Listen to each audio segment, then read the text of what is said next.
Crítica experimental de colombiano, experimental, crítica de cine, colombiano, cine, amantes del cine, colombiano, amantes del cine, crítica, amantes crítica del de cine cine. y video experimental, crítica de cine y video experimental colombiano. Este es un podcast para amantes del cine y el video experimental.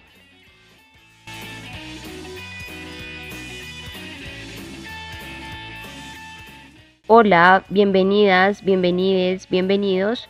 Les habla Alejandra Guauque, gestora de medios digitales del Laboratorio de Creación Audiovisual Severa Lámpara. El día de hoy estamos con Laura Guauque, directora de Severa Lámpara, y con Jessica Sofía Mitrani.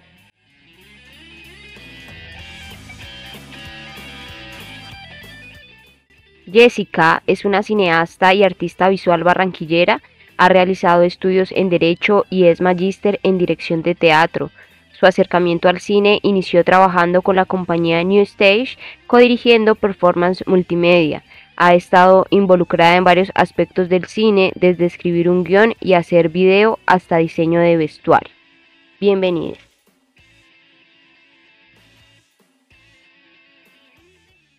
Bueno, buenos días, buenas tardes aquí en Barranquilla, Jessica. Qué gusto que estés con nosotros en este encuentro de lanzamiento del tercer volumen de nuestro proyecto Fancine. Quisiéramos empezar preguntándote un poco de dónde procede esa mirada experimental que atraviesa tu obra.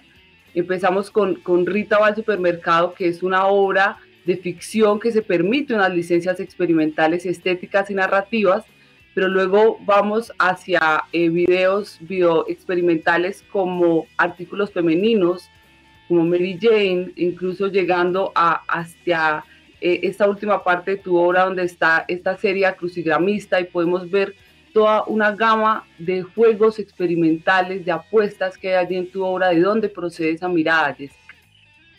Bueno, gracias por la invitación. Yo creo que lo experimental para mí es natural.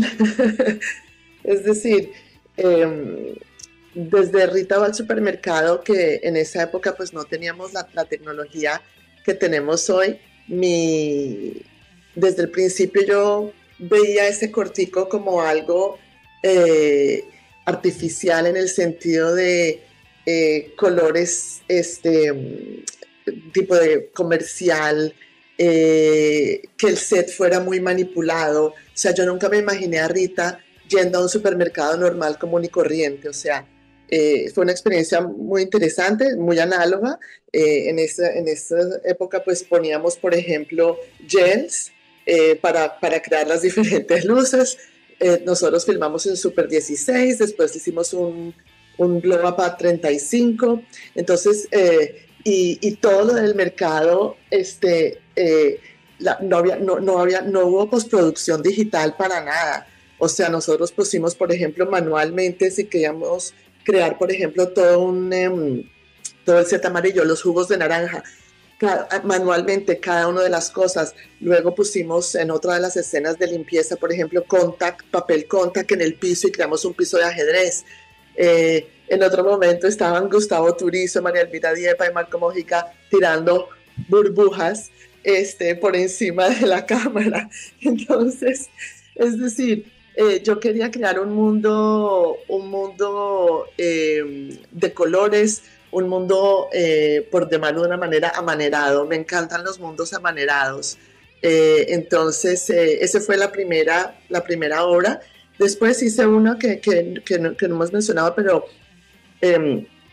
Tocados por la Paz, que se exhibió pues en el Museo de Arte Moderno de Medellín y en el Salón Regional en Barranquilla. Y también la manera de contar la historia trae lo experimental. Es decir, yo quería 11 mujeres, 11 personajes, porque no se les ve la cara, entonces, o sea, pueden ser también personajes no binarios, y los quería en una bicicleta yéndose a la luna. Ok, ¿cómo se hace eso? Entonces, pues, pues con croma verde. Entonces, por ejemplo, ese cortico, que son 5 minutos, lo filmé todo en el estudio con croma verde, sin sonido, y después fui a un laboratorio de sonido y grabé las voces. igual uno que se llamaba Traveling Lady, que era una obra de teatro con un elemento audiovisual muy fuerte. También filmé todo con croma verde y después empezamos a usar video mapping. Eso fue en el 2014, que tampoco era que yo seguía pues las últimas tecnologías, pero hablando de cómo contar esta historia, digamos, es una historia de una periodista que se llama Nellie Bly, que fue alrededor del mundo en 72 días. Ella tenía un abrigo y para mí lo que quería la narradora que contaba la historia no era ella, sino era su abrigo. Entonces creamos un abrigo como de 3 metros, 4 metros de alto y proyectábamos imágenes en ese abrigo. Es decir, yo siento que yo parto con un texto, parto con una historia, parto con una idea y después colaboro con personas que me informan, digamos, cuál es la manera más eficiente de contar una historia. Entonces, no sé si eso te responde la pregunta. Me responde la pregunta y me abre también un montón de cuestionamientos, porque como te decía anteriormente, ha sido un hallazgo muy afortunado para nosotras poder conocer tu obra. No conozco la de las 11 mujeres o personajes no binarios que van a la luna y la vamos a buscar a ver si la encontramos. Se llama Tocados por la Paz, te la mando igual. Okay, super, muchísimas gracias, porque sí, realmente es muy interesante ver cómo hay estas apuestas dentro de cada una de tus obras, unas apuestas que tienen unos componentes muy, muy interesantes. En el caso, por ejemplo, de 2 videos que tienes para el mismo año, si no estoy mal, en 2006, está Mary Jane y está Nurse, donde hay un dispositivo similar, pero son 2 personajes femeninos, la niña y la mujer, y allí nos estás diciendo un montón de cosas que me hacen pensar en una siguiente pregunta, Jessica, y es: ¿existe una pregunta dentro de tu obra que se relaciona con las mujeres? Una pregunta que se ha multiplicado, que quizás se ha diversificado, pero que de manera permanente aparece una tras otra de tus obras. ¿Cómo se da esta experimentación con esta pregunta en específico? Sí, los 2 videos que mencionan son parte de una serie que se llama En un solo zapato. Entonces, la serie de Un solo zapato, pues, empezó con un zapato de 1 metro, gigante, donde la persona pone 2 pies en el zapato, y obviamente, pues te puede desplazar mínimamente. Entonces, ese primer zapato lo creé para una obra de teatro en el 2002, que se llamaba Unas históricas, otras histéricas. Y como te decía anteriormente, bastante de mis trabajos tienen un componente performático teatral y con video, con una parte de video.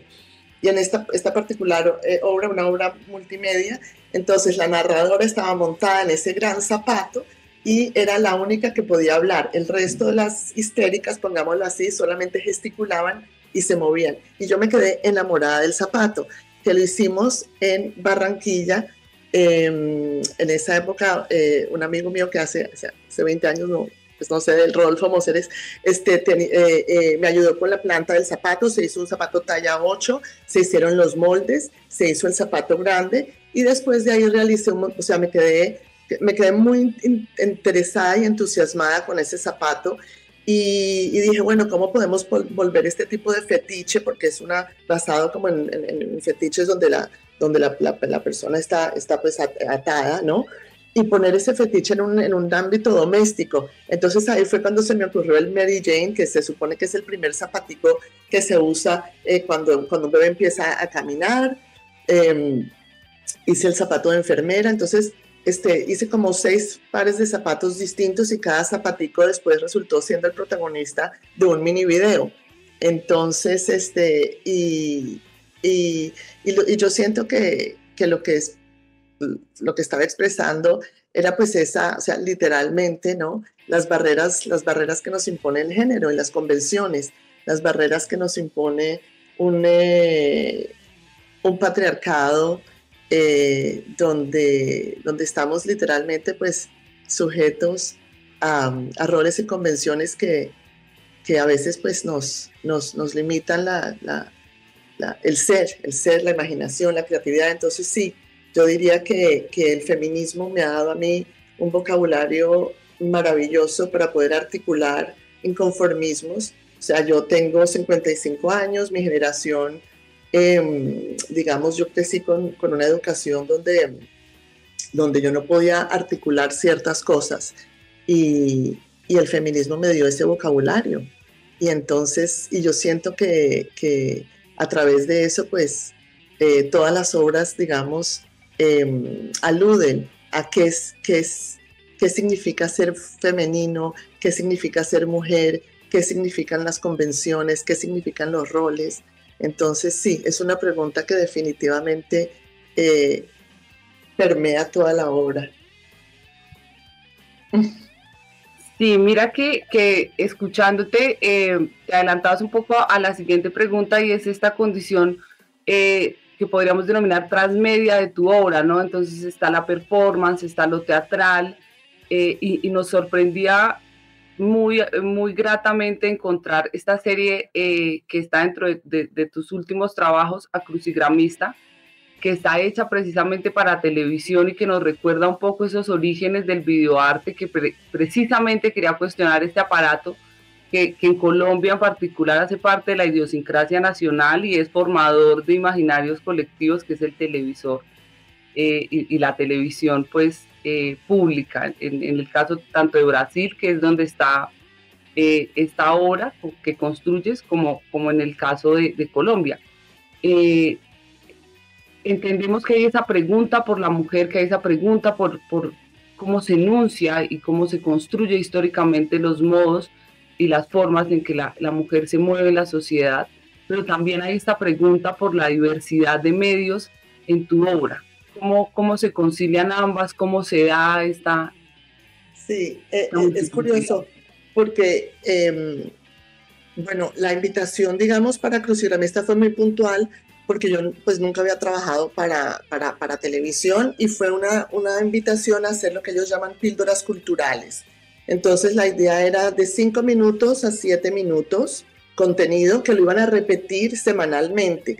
Y nos dieron, yo colaboré con Paula Parisot, que es una escritora y artista brasilera, y entonces la obra la creamos juntas, pero yo pues dirigí y la estética, toda la dirección de arte y todo eso pues es mía. Y la invitación decía, mire, queremos que ustedes hagan algo con contenido de América Latina. Y yo, bueno, contenido de América Latina, o sea, gigantesco, o sea, como, o sea, ok. Porque el canal se llama Arte 1, que es un canal hermano de un canal europeo, entonces ellos necesitaban hacer contenido hecho en Brasil. Entonces, pues ahí fue cuando vinimos nosotros. Y hicimos 2 series, una se llama América Invertida y otra se llama América Feminizada. Y lo que estábamos reflexionando es si te invitan a hacer televisión en el 2017, ¿qué significa? Cuando ya tenemos internet, cuando ya tenemos un montón de acceso a la información.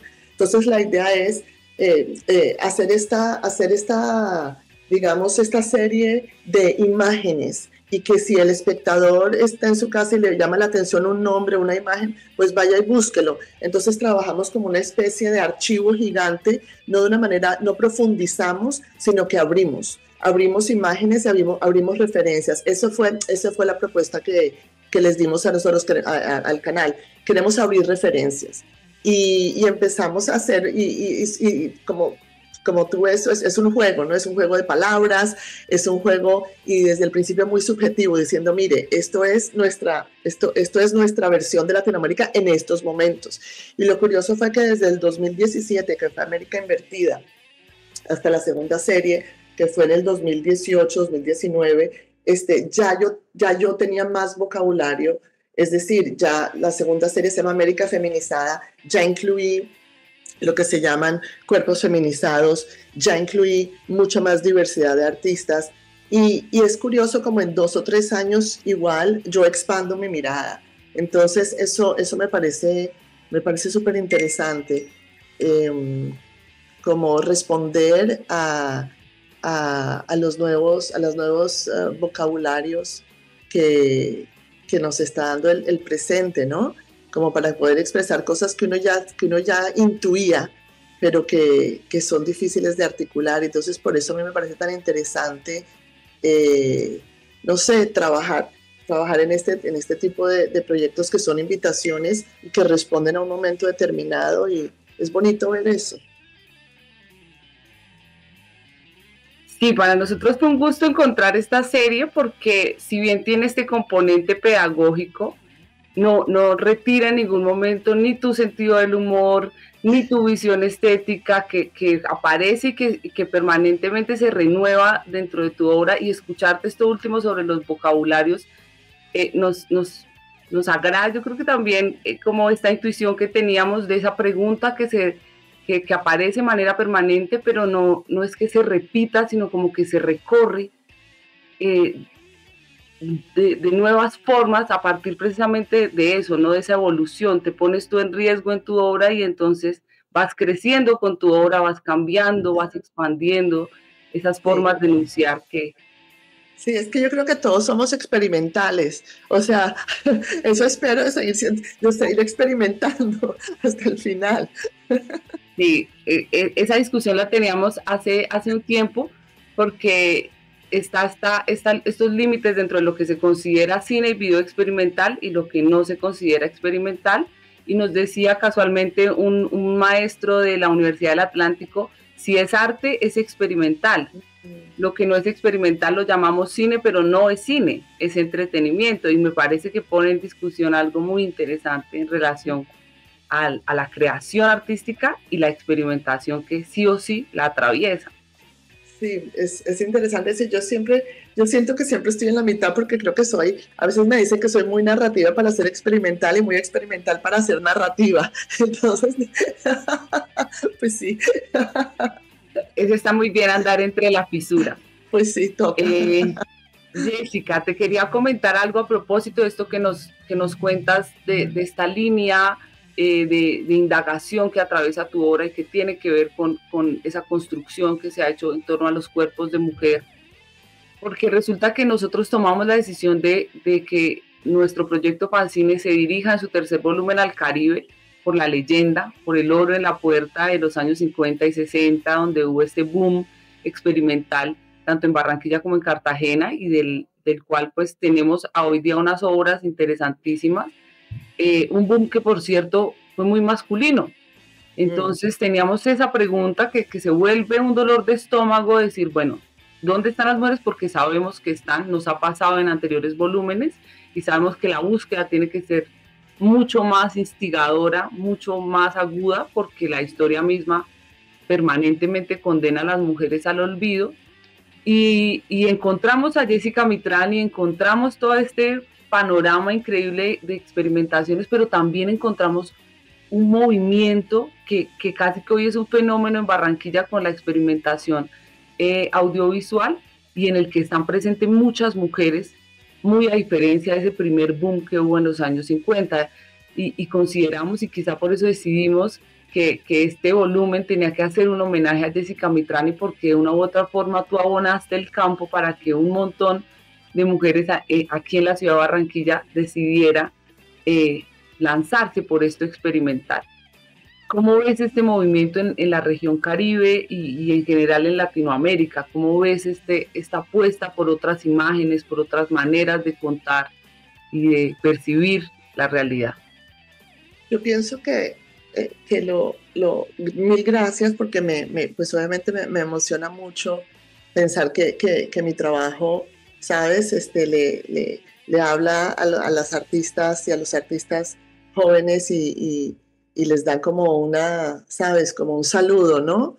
Al legado que tiene uno, porque yo pienso que eso es una de las cosas que es difícil para un artista, mujer, es difícil el legado, ¿no? Es difícil porque muchas de las artistas mujeres no han sido documentadas, porque ni ellas mismas pensaban que era importante documentar lo que hacían, por la devaluación de lo que es los trabajos femeninos, la mirada femenina. Entonces yo creo que en los últimos años, pues con muchas exhibiciones como Mujeres Radicales, por ejemplo, Y bueno, y hoy en día con el acceso que tenemos a la información, con el acceso que tenemos a los archivos, como por ejemplo Mónica Mayer, la artista performática visual mexicana. Entonces yo creo que ya hoy en día tenemos los recursos de hacer investigación, ¿no? Y eso es algo que pues, que para la generación mía no era evidente. O sea, entonces me encanta que esta nueva generación tenga acceso a eso, acceso a los archivos y que estudie, ¿no? Que estudie, y yo lo veo así, lo veo como, no lo veo tanto presente, pasado y futuro como ciclos, ¿no? Como ciclos, y me alegra que tengamos hoy en día la tecnología y los medios para acceder a todos estos legados, porque yo digo que uno es como Photoshop, uno tiene todas esas capas de todas las artistas y de todas las pensadoras que han venido antes de uno y ser parte de eso. Entonces siento que es un poco así, ¿no? Y entonces pienso que es un continuum, que es una continuación y que hay más que nunca la manera de acceder a esos legados feministas, a esos legados audiovisuales, eso. No sé si respondí. Y mira que casualmente encontramos una obra que antecede a Rita del Supermercado, que también hace parte de lo que hemos denominado ese boom femenino, que empieza con finales de siglo en Barranquilla, y en la que tú apareces, que es el video experimental que se desarrolló en el marco de la obra En tiempo de luna creciente de Mónica Gontovnik. Y allí aparece también esta pregunta por lo femenino, y que es además una pregunta que a hoy día sigue teniendo como espinas. Nos hemos, digamos que, deslindado de muchos límites en torno a la construcción de la mujer, pero pensar en afirmar la mujer y la humanidad de la mujer desde su posible maldad, desde su posible instinto de extinguir, de menoscabar, de reducir a otros, sigue siendo algo que se toma como escandaloso, ¿no? Entonces es muy interesante ver cómo esas preguntas que empezaron hace un montón de tiempo, porque tengo entendido que eras bastante jovencita cuando pasó lo de Mónica. Tiempo de luna creciente creo que fue en 90 y pico. 92 al 96 más o menos. Entonces tenía yo 20... No, ¿cuántos años? Si tengo 55. 22, 23, 24, matemática, mira.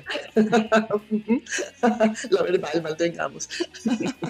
Sí, pues era, imagínate, no, tiempo de luna creciente, hablando de las cosas que le salvan a uno la vida. Mónica y Viridiana Molinares y Obeida Benavides y Carla Flores, un grupo de mujeres fantásticas que me permitieron a mí no solo preguntarme intelectualmente, porque una cosa es la cosa intelectual. Yo estaba estudiando Derecho en la Universidad del Norte y había muchas leyes, yo he hecho esto en otras, cuando hemos tenido otros conversatorios, leyes que todavía estaban consignadas en el código, aunque fueran obsoletas. Leyes, por ejemplo, como que si un hombre viola a una mujer y después le pide matrimonio, entonces el rapto es inválido, o se entera uno de cómo la mujer pues legalmente era considerada menor, necesitaba un tutor para cambiar propiedad, para firmar documentos. Y yo, pues muy jovencita, yo veía estas cosas y en verdad volvemos a lo mismo. No tenía el lenguaje para poder decir por qué me causaba tanta angustia. Y igual, tantas cosas machistas que oye uno en el día a día. Entonces, cuando yo me reúno con Mónica y con todo este grupo de mujeres, como te digo, no solo fue como una introducción a lo que es el feminismo, introducción a muchos libros importantes, interesantes, sino que era también un apoyo emocional. Era un apoyo emocional y ponerlo en el cuerpo. Entonces no era solamente una cosa, como te digo, intelectual, sino una cosa que estábamos, o sea, ¿qué significa estar en este cuerpo de mujer, frágil, vulnerable, que puede ser violentado? Entonces yo creo que haber hecho esa parte plástica y haber tenido esa comunidad fue de las cosas más importantes y más formadoras, porque sí siento que que me llevó por otro camino, ¿no? Un camino de entender lo importante que es la solidaridad. Solidaridad entre mujeres, solidaridad con cuerpos feminizados y que la misoginia existe y que la misoginia, o sea, ha existido desde todos estos escritos bíblicos, ¿no? O sea, es milenaria, la misoginia milenaria. Entonces, ¿cómo uno abordar este cuerpo femenino, preguntar, poder tener opciones y poder habitar en el mundo de una manera más solidaria, diría yo? Sí, qué gusto es.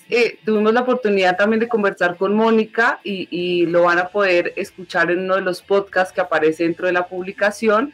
Y ahora hablar contigo, pues creo que un poco nos completa un panorama en torno a lo que estaba pasando en el Caribe entre los 90 y los años 2000, que se estaba fracturando allí y qué celebración esas fracturas, porque indiscutiblemente creemos en lo que tú has denominado legados, creemos que si podemos hoy acceder a los archivos es porque hay un trabajo impresionante de mujeres que nos anteceden y que han luchado para que eso pueda llegar a ser así.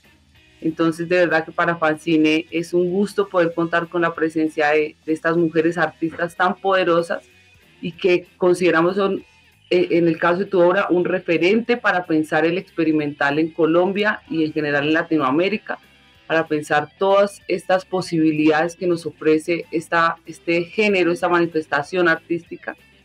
Y pues nada, quisiéramos despedirnos, Jessica, con un mensaje hacia esa Barranquilla que hoy experimenta, que hoy desde instituciones como la Universidad del Atlántico, pero también desde lugares de independencia, desde lugares que resultan siendo un poco autogestión y guerrilla, está haciendo esta experimentación audiovisual, está apostando con unas nuevas preguntas y unas nuevas miradas. ¿Qué mensaje podrías darle a esta Barranquilla que te está viendo hoy? El mensaje es que a la orden, que estoy aquí y que cualquier material que necesiten o conversaciones, que estoy abierta a seguir experimentando con todos ustedes, así que lo que se les ofrezca. Ay, Jessica, muchísimas gracias, de verdad un aplauso para ti, para tu obra. Gracias por la generosidad de compartir tu tiempo con nosotros, con este pueblo barranquillero, pero también con este ejercicio investigativo que está honrado de tenerte. Gracias, para mí es un placer y es por eso que hago las cosas, precisamente por encuentros como esto, así que me hace igual de feliz. Mil gracias. Bien, un abrazo, Jessica, muchísimas gracias. Chao. Gracias Jessica, gracias Laura, gracias por estar conectados en este episodio de nuestro podcast para amantes del cine y el video experimental colombiano. No olviden visitar nuestra página web www.severalampara.org. En Instagram nos encuentran como severalampara.lab, en Facebook como Severa Lámpara. Los esperamos en un próximo episodio. Este contenido se desarrolla en el marco de la beca de crítica transmedia de la convocatoria Estímulos del Ministerio de Cultura. Crítica colombiana. Crítica colombiana. Amantes del cine. Colombiana. Crítica. Amantes del cine. Y video experimental. Crítica y video experimental colombiano. Este es un podcast para amantes del cine y el video experimental.